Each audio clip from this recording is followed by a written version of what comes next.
Hey y'all, it's your boy Uncle No.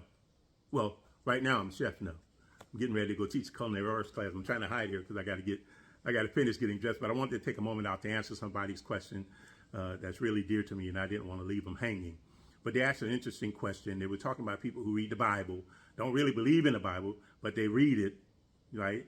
And then they try to rationalize it, add humanism to it, or use their finite minds to try to understand something that they're really not interested in.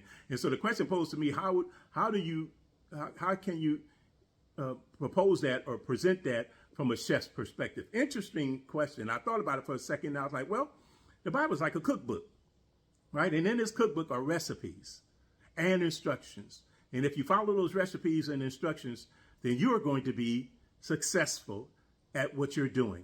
Now, if you don't like to cook, it's really not going to be that helpful to you. But if you believe in what you're doing and you want to be better at it, then you understand the importance of that cookbook, right? Because no matter what you're doing, especially as a chef, there's a right and then there's a wrong way of doing it. And the great thing about the cookbook, it gives you step by step instructions on how to prepare a meal, right? And there are going to be times where you're going to fail. Something's not going to come out right, right? But that don't mean you quit. That don't mean you give up. No, you dust yourself off, clean off your utensils, pick up that pot you threw on the floor because you was mad, and you start over again. Because what did you just learn? There are no shortcuts to this thing, right? No shortcuts. You have to follow the recipe. You have to follow the instructions.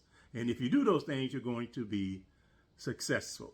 So for those of you that believe in it, and you glean from it, and you learn from it, and you grow from it, then one day you're going to be a great chef. And for those of you who read it and you don't like the recipes, you don't like the instructions, you don't like all of that detail in there, all of this discipline that's required to be a chef, then you're not a chef.